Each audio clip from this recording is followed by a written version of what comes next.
ಶ್ರೀ ಗುರು ರಾಘವೇಂದ್ರಾಯ ನಮಃ. ಎಲ್ಲರಿಗೂ ನನ್ನ ನಮಸ್ಕಾರಗಳನ್ನ ತಿಳಿಸ್ತಾ ಇವತ್ತಿನ ವಿಡಿಯೋದಲ್ಲಿ ಪಾತ್ರಧಾರಿಗಳು ನಾವಾದ್ರೆ ಸೂತ್ರಧಾರಿ ಭಗವಂತ ಆಗಿರ್ತಾರಂತೆ ಅನ್ನೋದನ್ನ ಇವತ್ತಿನ ನನ್ನ ಒಂದು ಅನುಭವದ ಮೂಲಕ ತಿಳಿಸ್ತಾ ಇದ್ದೀನಿ. ನನಗೆ ಗೊತ್ತಿಲ್ಲ, ನಿನ್ನೆಯಿಂದನೂ ದೇವ್ರ ಮನೆ ಒಳಗಡೆ ಬಂದಾಗ ಅಮ್ಮನವ್ರನ್ನ ನೋಡಿದಾಗ ಫೋಟೋದಲ್ಲಿ ಅವ್ರನ್ನ ನೋಡಬೇಕು, ಕನಸಲ್ಲೇ ನೋಡಬೇಕು ನಾನು.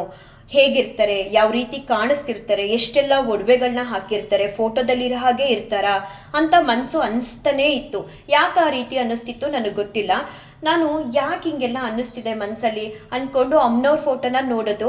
ಕನ್ಸಲ್ಲಿ ಬಂದರೆ ಹೇಗಿರ್ತಾರೆ ಅಮ್ಮನವರು, ಇದೇ ರೀತಿ ಇರ್ತಾರ, ಎಷ್ಟೆಲ್ಲ ಒಡವೆಗಳು ಹಾಕಿರ್ಬೋದು, ಯಾವ ಕಲರಲ್ಲಿ ಕಾಣಿಸ್ಬೋದು ಅಂತೆಲ್ಲ ಅಂದ್ಕೊಳ್ತಿದ್ದೆ. ಸರಿ, ಮತ್ತೆ ಇವತ್ತು ಕೂಡ ದೇವ್ರ ಮನೆಗೆ ಬಂದಾಗ ನನಗೆ ಹಾಗೆ ಅನ್ನಿಸ್ತು. ಇವಾಗ ಧನುರ್ಮಾಸ ಅಲ್ವಾ, ಒಂದು ತಿಂಗಳಿಂದ ಕೂಡ ನಾನು ಧನುರ್ಮಾಸ ಆಚರಣೆ ಮಾಡ್ತಾ ಇದ್ದೀನಿ ಮನೇಲಿ. ಪ್ರತಿನಿತ್ಯ ಅಷ್ಟೇ, ನಾನು ರಾಯರ್ ಸೇವೆನ ಆದಷ್ಟು ಬ್ರಾಹ್ಮಿ ಮುಹೂರ್ತದಲ್ಲೇ ಮಾಡ್ಕೊಂಡು ಬಂದಿದ್ದೀನಿ 2 ವರ್ಷದಿಂದ. ಹಾಗಾಗಿ ನನಗೆ ಇದೊಂದು ಧನುರ್ಮಾಸ ಮಾಡಬೇಕು ಮಾಡಬಾರ್ದು ಅನ್ನೋ ಡಿಫ್ರೆನ್ಸ್ ಏನಿಲ್ಲ. ಪ್ರತಿನಿತ್ಯ ಹೇಗೆ 350ಗೆಲ್ಲ ಎದ್ದು ರಾಯರ್ಗೆ ಸೇವೆನ ಸಲ್ಲಿಸ್ತೀನೋ ಹಾಗೆ ಈ ಮಾಸದಲ್ಲೂ ಕೂಡ ಸೇವೆನ ಸಲ್ಲಿಸ್ತಿದ್ದೀನಿ.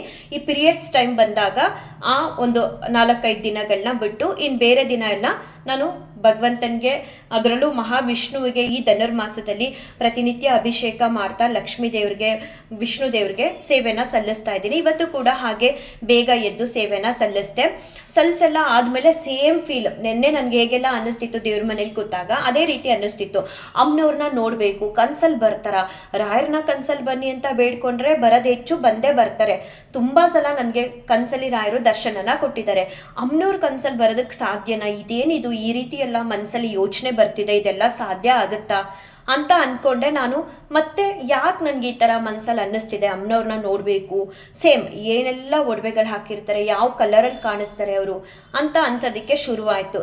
ಸರಿ, ನಾನು ಅಂದ್ಕೊಂಡೆ ಭಗವಂತ ಯಾಕೆ ಈ ಥರ ಎಲ್ಲ ಆಗ್ತಿದೆ ನನಗೆ ಗೊತ್ತಿಲ್ಲ, ಸಾಧ್ಯ ಆದರೆ ಬಂದು ನನಗೆ ದರ್ಶನನ ಕೊಡಿ ಅಮ್ಮ, ಕನಸಲ್ಲಿ ಹಿಂಗೆ ಅನ್ನಿಸ್ತಿದೆ ಮನಸ್ಸಿಗೆ ಅಂತ ಎಲ್ಲ ಹೇಳಿ ಅಮ್ಮನವ್ರ ಹತ್ರ ಹೇಳ್ಕೊಂಡು, ಹಾಗೆ ರಾಘವೇಂದ್ರ ಸ್ವಾಮಿಯವ್ರ ಬಳಿ ಕೂಡ ಹೇಳ್ಕೊಂಡೆ. ಸ್ವಾಮಿ, ಇದೇನಿದು ನಾನು ಅಂದ್ಕೊಳ್ತಿರೋದು ಸಾಧ್ಯ ಆಗುತ್ತಾ, ಯಾಕೆ ಈ ಥರ ಎಲ್ಲ ನನ್ನ ಮನಸ್ಸಿಗೆ ಅನ್ನಿಸ್ತಿದೆ ಅಂತ ಹೇಳಿ ಟೈಮ್ ನೋಡ್ತೀನಿ 5:40 ಆಗಿತ್ತು.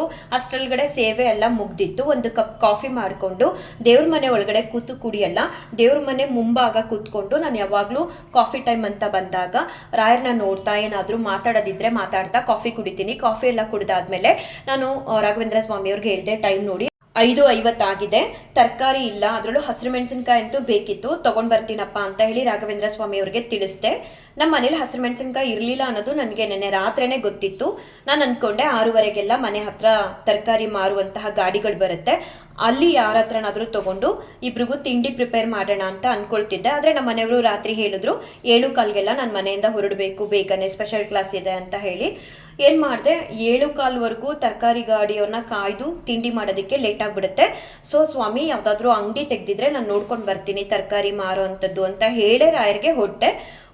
ನಾನು ನಮ್ಮನೆ ಹತ್ರ ಡೌನ್ಗೆ ಹೋದರೆ ಒಂದು ಪೊಲೀಸ್ ಸ್ಟೇಷನ್ ಇದೆ, ಆ ರೋಡ್ಗೆ ಹೋದೆ, ಯಾವುದಾದ್ರೂ ಅಂಗಡಿ ತೆಗ್ದಿರುತ್ತೆ ಅಂತ. ಮುಂಚೆನೂ ಕೂಡ ಅದೇ ರೋಡಲ್ಲಿ ಹೋಗಿ ಹಿಂಗೆ ಅರ್ಲಿ ಮಾರ್ನಿಂಗ್ಗೆ ನನಗೆ ಬೇಕಾಗಿರುವಂತಹ ತರಕಾರಿಗಳನ್ನ ತಂದಿದ್ದೆ.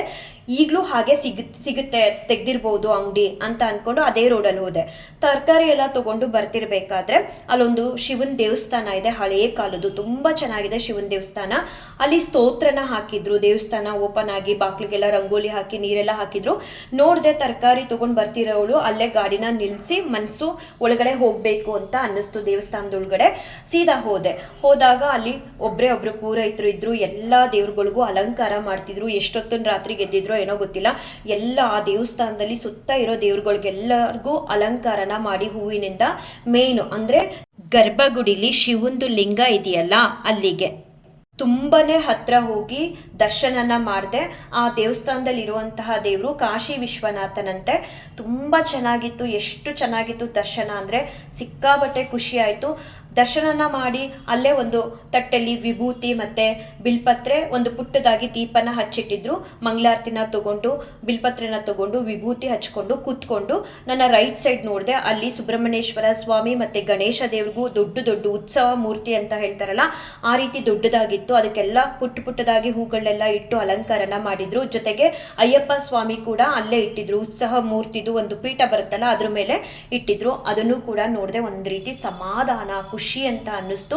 ನೋಡ್ಬಿಟ್ಟು ಹೊರಗಡೆ ಬಂದೆ. ಧ್ವಜಸ್ತಂಭ ಅಂತ ಇರುತ್ತಲ್ಲ, ಅಲ್ಲಿ ನಂದಿ ದೇವ್ರಿಗೂ ಕೂಡ ಹಾರ ಎಲ್ಲ ಹಾಕಿ ಎಷ್ಟು ಬೇಗ ಎದ್ದಿದ್ರು. ಆ ಪೂರೈತರು ಒಬ್ಬರೇ ಆ ದೇವಸ್ಥಾನದಲ್ಲಿ ಎಲ್ಲ ದೇವ್ರಿಗೂ ಹೂವಿನಿಂದ ಅಲಂಕಾರ ಮಾಡಿದ್ರು. ಕಾಶಿ ವಿಶ್ವನಾಥ ಅಂದ್ರೆ ಗರ್ಭಗುಡಿಲಿರುವಂತಹ ಒಂದು ದೇವ್ರಿಗೆ ಮಾತ್ರ ಬಿಟ್ಟು ಅಲ್ಲಿಗೆ ಅವಾಗ ತಾನೇ ಮಾಡ್ತಿದ್ರು. ಇನ್ನೆಲ್ಲ ದೇವ್ರಿಗೂ ಅಲಂಕಾರ ಆಗಿತ್ತು. ಧ್ವಜ ಕಂಬದ ಹತ್ರ ಇರುವಂತಹ ನಂದಿ ದೇವ್ರಿಗೆ ಕೈ ಮುಗ್ದು ನನ್ನ ರೈಟ್ ಸೈಡ್ ತಿರುಗಿ ನೋಡ್ತೀನಿ. ರೈಟ್ ಸೈಡ್ ತಿರುಗಿ ನೋಡಿದಾಗ ಅಲ್ಲೊಬ್ರು ಮುತ್ತೈದೆ ಕಲ್ನ ನೀರ್ ಹಾಕಿ ತೊಳಿತಿದ್ರು. ಇದ್ಯಾರು ಇಲ್ಲೊಬ್ರು ಇದಾರಲ್ಲ, ಅಲ್ಲೇನಿದೆ ನೋಡ್ಕೊಂಡ್ ಬರೋಣ ಅಂತ ಹೇಳಿ ಹೋದಾಗ ಅಲ್ಲಿ ಮೀನಾಕ್ಷಿ ಅಮ್ಮನವರ ದೇವಸ್ಥಾನ ಇತ್ತು. ದೊಡ್ಡ ದೇವಸ್ಥಾನದೊಳಗಡೆನೆ ಒಂದೊಂದು ದೇವ್ರಿಗೂ ಚಿಕ್ಕದಾಗಿ ಗರ್ಭಗುಡಿನ ಮಾಡಿದ್ರು. ಅಲ್ಲಿ ಹೋಗಿ ನೋಡಿದಾಗ ಅಮ್ಮನವ್ರಿಗೆ ತುಂಬಾ ಚೆನ್ನಾಗಿ ಅಲಂಕಾರ ಮಾಡಿದ್ರು. ಗ್ರೀನ್ ಕಲರ್ ಸ್ಯಾರಿನ ಹಾಕಿ ಹೂವಿನಿಂದ ಅಲಂಕಾರ ಮಾಡಿದ್ರು. ಸೇವಂತಿಗೆ ಹೂವು ಮತ್ತೆ ಒಂದು ಹಾರನ ಹಾಕಿ ಅಲಂಕಾರ ಮಾಡಿದ್ರು. ತುಂಬಾನೇ ಚೆನ್ನಾಗಿತ್ತು. ಅವ್ರನ್ನ ನೋಡಿದಾಗ ತುಂಬಾ ಮನ್ಸಿಗೆ ಖುಷಿ ಅನ್ನಿಸ್ತು. ನನ್ಗೆ ಆ ಕ್ಷಣ ಏನೂ ಗೊತ್ತಾಗ್ಲಿಲ್ಲ, ನಿಜವಾಗ್ಲೂ ಏನೂ ಗೊತ್ತಾಗ್ಲಿಲ್ಲ. ಅವ್ರಲ್ಲೇ ನೀರ್ ಹಾಕಿ ಎಲ್ಲ ಗುಡಿಸ್ತಾ ಇದ್ರು.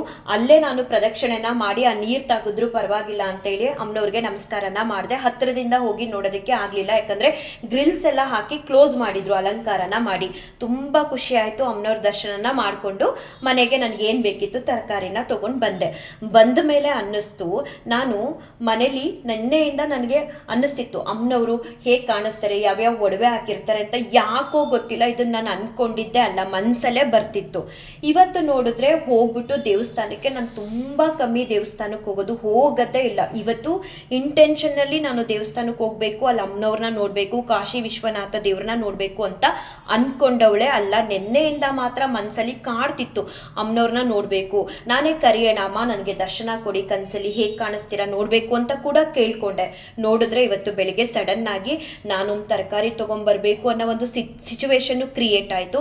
ತರಕಾರಿ ತಗೊಂಡ್ ಬರ್ಬೇಕು ಅಂತ ರೋಡಲ್ಲಿ ಹೋಗುವಾಗ ತಗೊಂಡ್ ಬರ್ತಾ ವಾಪಸ್ಸು ಆ ಸ್ತೋತ್ರ ನನಗೆ ದೇವಸ್ಥಾನದ ಒಳಗಡೆ ಹೋಗ್ಬೇಕು ಅಂತ ಅನ್ನಿಸ್ತು. ಅಷ್ಟು ಪ್ರಶಾಂತವಾಗಿತ್ತು ದೇವಸ್ಥಾನ. ಯಾವ ವೆಹಿಕಲ್ ಕೂಡ ಓಡಾಡ್ತಿರ್ಲಿಲ್ಲ. ಸಿಕ್ಕಾಬಟ್ಟೆ ಖುಷಿ ಆಯ್ತು. ವಿಡಿಯೋ ಮಾಡ್ಕೊಳ್ಳೋಣ ಅಂದ್ರೆ ಇದ್ಯಾವುದೂ ಕೂಡ ಇಂಟೆನ್ಷನ್ ಇಂದ ನಡೆದಿದ್ದಲ್ಲ. ಫೋನ್ ಕೂಡ ನಾನು ಹೊರಗಡೆ ಹೋದಾಗ ತುಂಬಾ ಕಮ್ಮಿ ತಗೊಂಡು ಹೋಗೋದು.